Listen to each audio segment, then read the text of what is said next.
everyone, in this tutorial I'm going to be showing you how to paint a Palomino horse in acrylics. Now regardless of the medium, I will always start off with the eye first. This is where most of the expression comes from, so I want to make sure that I've got that right. Now with horse eyes, I approach that slightly differently in that I do paint all of the creases, make sure that they're in the right area before I actually paint the eye itself. Once I've got those creases in place, that's when I can start building up the foundations of the iris colour, the pupil, and then here I'm just starting to map in the eyelashes. Now the one main difference with horses compared to dogs and cats is the shape of the pupil. Theirs is actually more of a rectangular shape in the middle of their eye. It's not round like dogs and cats, so it's very different. I want to make sure that I've got that accurate. So onto the base layers here. Now this is approached the same with any animal. I want to make sure that I've got a fairly good base foundation in place before I focus on any kind of details.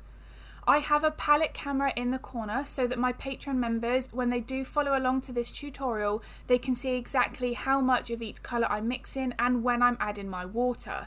Now this is a very important part of any layering process. How much water you have in each layer will determine what that layer looks like. The more water you have, the more transparent that layer will look, which is perfect if you do just want to work with those thin glazes.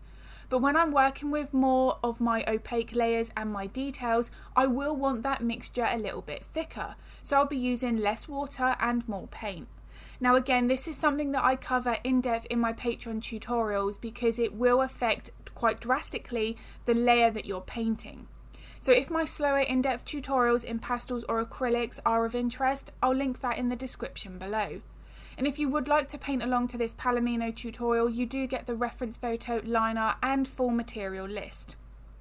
So when it comes on to the actual fur direction and those details, I'm using a range of brushes here to make sure that I'm building up more depth. The one thing that can happen is when you paint fur of any animal in the same brush from the base layer to those final details, you have a tendency of that fur looking a little bit more two-dimensional and flat, and that's because your brush strokes look the same. I usually like to start off with something like a round or a filbert brush for my first layers, and then I will build up using rake brushes and liner brushes from there. Switching between brushes can also build up a lot more depth. Now as you can see here, for the fur on the top of the head here, I want to make sure that I've got a really good base foundation.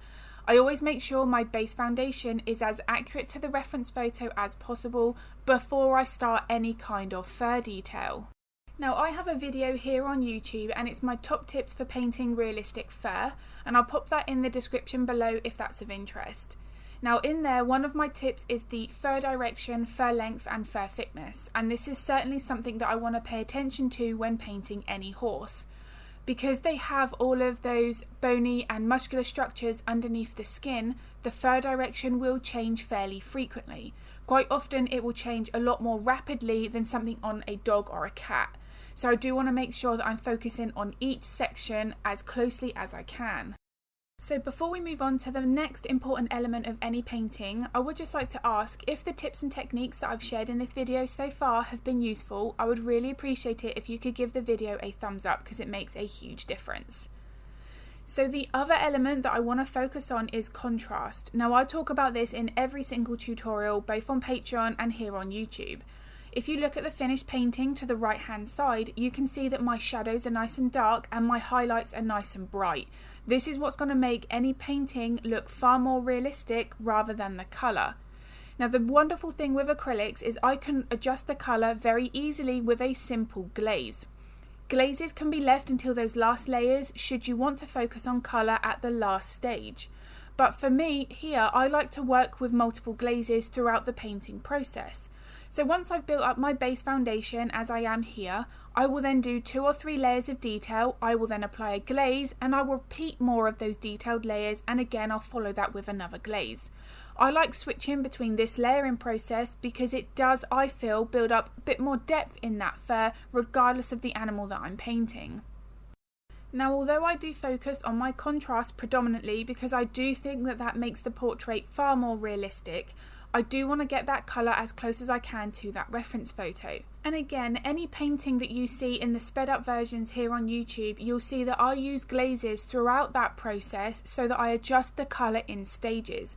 I don't have to put that pressure on myself to get that colour right from the very beginning. So if you find this is something that you do yourself and you do find the colour selection part of the painting trickier, then the glazing technique may be the way to go.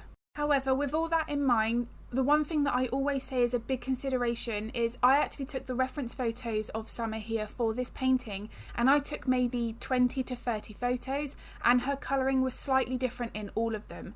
If, let's say, the cloud goes over the sun, that there is going to change that lighting, so therefore the colour is going to be adjusted. So it's just something to bear in mind. We want to get that colour as close to that reference photo as possible, of course we do, but it's always a consideration that you will have multiple photos and that colour of that animal will be different in every single one. So when it comes to any painting, I always want to be making sure that I'm paying close attention to whatever element is behind something else.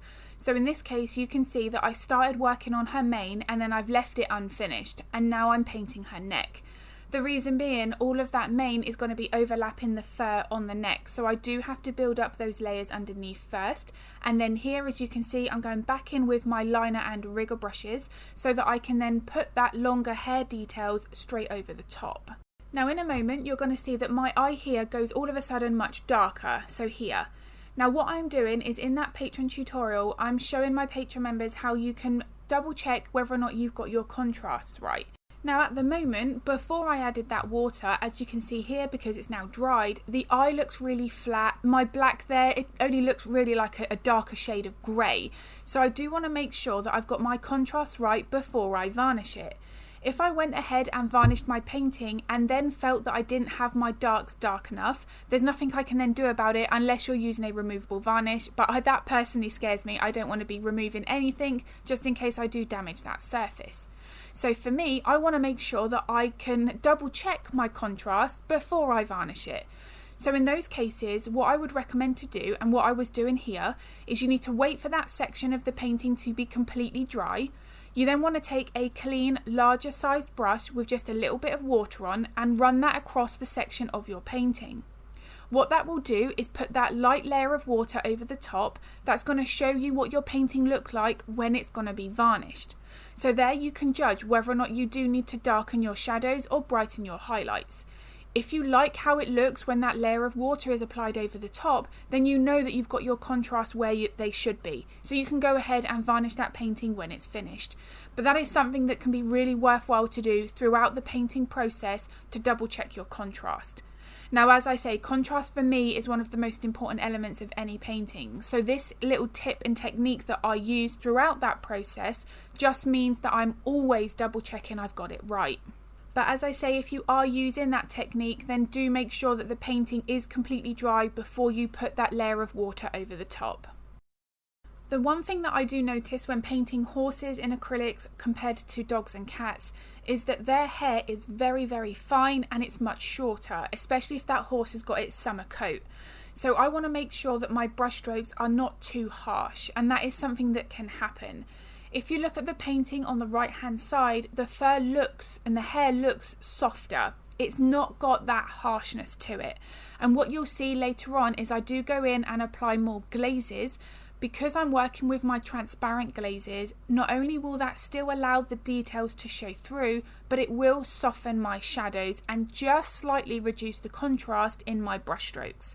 And this again is a technique that I use on all horse paintings because I want that texture to be right. I don't want them to look like they've got that wiry, coarser hair.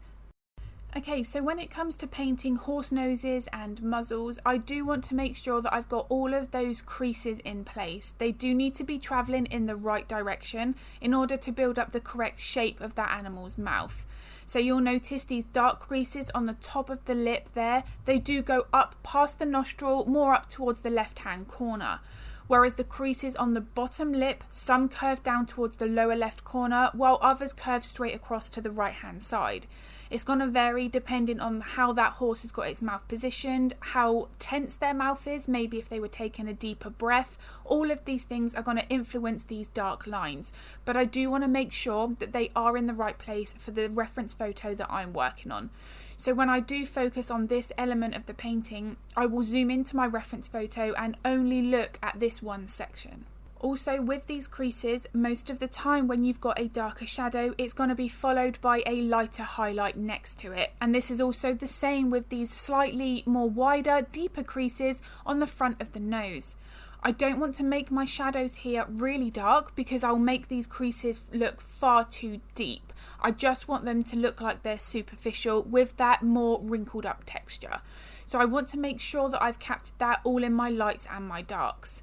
Now, if you've stroked the horse's muzzle and nose area, it is very, very soft. The skin's very smooth, so I want to make sure that I don't have any harsh lines here. I do want to make sure that I've got everything nice and blended, that I've got my nice smooth transitions from my lights and my darks. So I really hope the tips and techniques that I've shared in this video have been useful. If they were, as I've said, I'd really appreciate it if you could give the video a thumbs up and a like, because it makes a huge difference. If you would like to get notified of all of the future content that I upload, hit the subscribe and the bell button. If you've got any art related questions, feel free to pop them in the comments below because I am more than happy to help if I can.